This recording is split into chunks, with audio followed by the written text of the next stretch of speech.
Bismillahirrahmanirrahim. Assalamualaikum warahmatullahi wabarakatuh. Semangat pagi anak-anak. Ya, bagaimana kabarnya hari ini? Semoga tetap sehat selalu. Sudah cukup lama ya tidak ketemu. Sejak pandemi virus corona ini baru kita bisa bertemu secara daring atau secara online. Oke, saya ucapkan selamat karena kalian sudah naik kelas 8 atau kelas 2 SMPN 7 Gresik. Saya ucapkan selamat. Tentunya naik kelas itu bukan berarti sesudahnya harus bermalas-malasan. Akan tetapi sekolahnya harus semakin lebih bersemangat. Jadi walaupun situasi kondisinya seperti ini harus tetap semangat.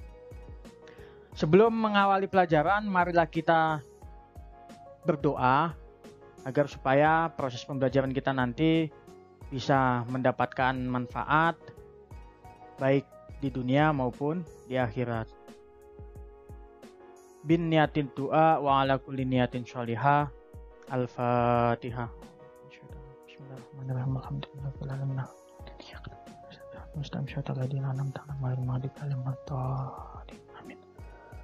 Oke, biasanya kan kita setelah berdoa menyanyi untuk menambah semangat belajar kita. Akan tetapi karena dalam proses pembelajaran jarak jauh ini waktunya terbatas, sehingga menyanyinya kita ganti nanti apabila kita sudah bertemu di kelas nanti.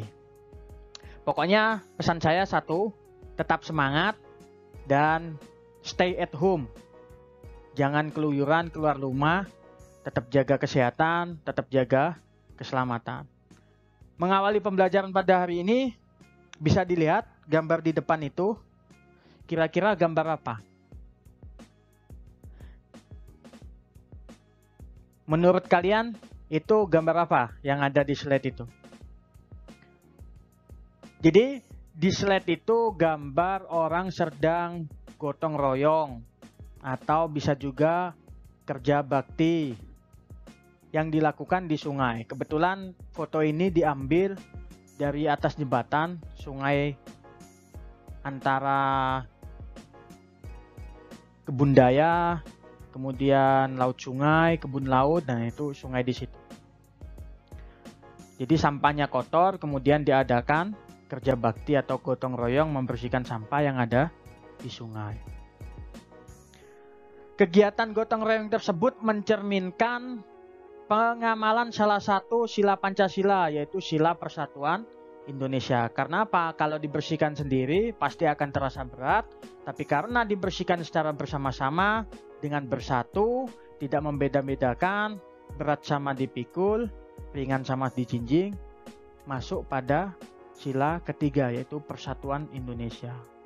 Bagaimana dengan pengamalan nilai-nilai Pancasila sebagai dasar negara atau pengamalan Pancasila yang lain? Kita lanjut. Ya, pada bab 1 ini kita akan belajar tentang kedudukan dan fungsi Pancasila. Silakan dibuka bukunya, kemudian dibaca halaman 1, bab 1, kedudukan dan fungsi Pancasila. Tujuan pembelajarannya yaitu setelah nanti kalian mempelajari materi ini, diharapkan kalian mampu mensyukuri kedudukan, fungsi, dan arti penting Pancasila. Yang kedua, menghargai arti penting Pancasila sebagai dasar negara dan pandangan hidup bangsa. Yang ketiga, mengetahui dan mengamalkan nilai-nilai Pancasila sebagai dasar negara dan pandangan hidup bangsa. Dan yang terakhir, mengetahui dan mengamalkan perilaku yang sesuai dengan nilai-nilai Pancasila dalam berbagai bidang kehidupan. Jadi diharapkan setelah kalian belajar nanti, ini tujuan pembelajarannya.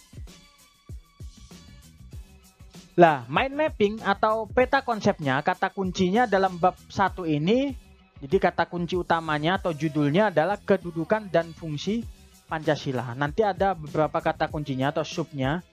Yang pertama ini kedudukan, fungsi, dan arti penting Pancasila atau arti Pancasila. Yang kedua, arti penting Pancasila sebagai dasar negara dan pandangan hidup bangsa. Yang ketiga, nilai-nilai Pancasila sebagai dasar negara dan pandangan hidup bangsa. Yang terakhir, membiasakan diri berperilaku sesuai dengan nilai-nilai Pancasila dalam kehidupan sehari-hari.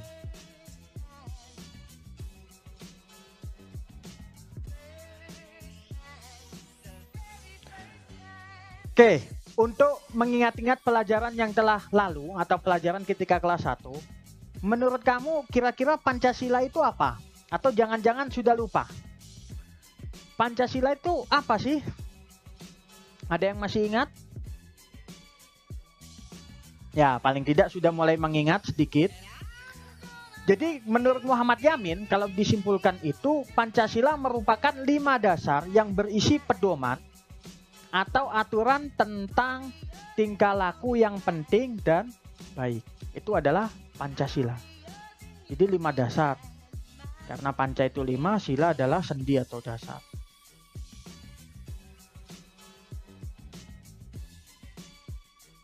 Ya, kemudian proses perumusan Pancasila ini kan sudah kalian pelajari ketika kalian ada di kelas 7.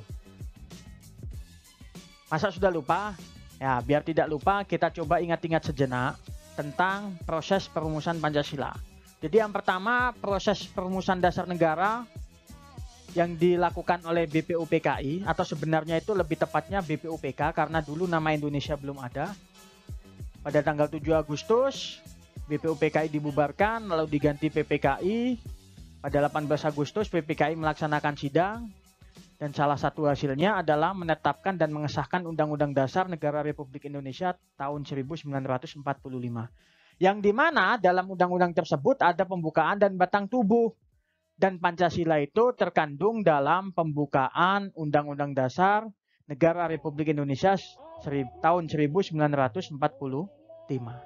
Jadi ini proses perumusan Pancasila yang sudah kalian pelajari pada kelas 7 atau yang sudah lalu. Jadi jangan dilupakan, karena apa? Pelajaran PPKN itu akan terus berlanjut.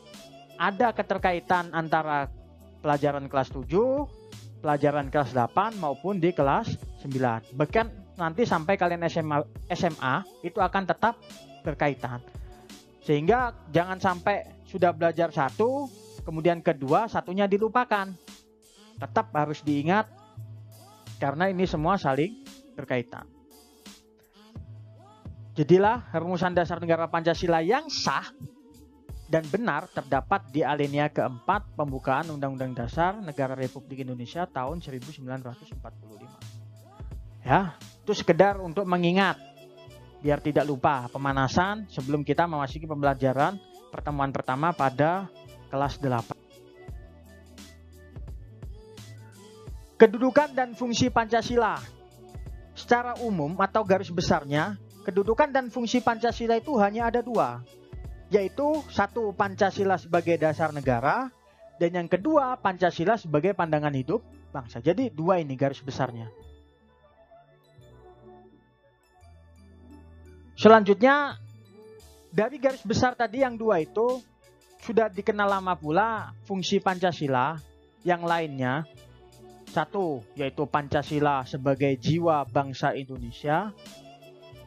Yang kedua, Pancasila sebagai kepribadian bangsa. Yang ketiga, Pancasila itu sumber dari segala sumber hukum di Indonesia. Yang keempat, Pancasila itu sebagai perjanjian luhur bangsa. Yang kelima, Pancasila itu sebagai cita-cita dan tujuan bangsa Indonesia. Yang keenam, Pancasila itu sebagai satu-satunya asas dalam kehidupan berbangsa dan bernegara. Dan yang terakhir, Pancasila itu adalah moral pembangunan di Indonesia. Jadi ini beberapa fungsi Pancasila yang sudah kita ketahui sebelumnya. Untuk itu, sebagai awalan, kita tidak perlu membahas terlalu panjang lebar. Untuk itu, tugas yang harus kalian buat adalah menjawab atau mencari pengertian kedudukan dan fungsi Pancasila tersebut. Jadi kedudukan Pancasila yang secara garis besar tadi, 2, Pancasila sebagai dasar negara dan Pancasila sebagai pandangan hidup bangsa. Itu silakan ditulis soalnya, kemudian dicari jawabannya, tulis di kertas ulangan. kedudukan dan fungsi Pancasila. Ditambah dengan yang lainnya tadi, Pancasila sebagai jiwa bangsa, Pancasila sebagai kepribadian, Pancasila sebagai moral pembangunan, itu silakan ditulis, kemudian dicari pengertiannya. Setelah itu nanti dikumpulkan, baru kita akan bahas di pertemuan selanjutnya. Jadi pertemuan awal kita cukupkan sampai pada pembahasan itu, kata kunci saja.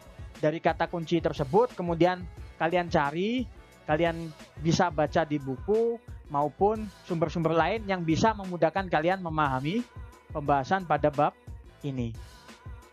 Jadi jangan lupa ditulis kedudukan dan fungsi Pancasila yang tadi ya. Kemudian nanti dikumpulkan. Untuk pertemuan hari ini saya rasa cukup. Kita akan bahas lagi lebih detail pada pertemuan selanjutnya. Sekian untuk hari ini, saya akhiri, kurang lebihnya mohon maaf. Assalamualaikum warahmatullahi wabarakatuh.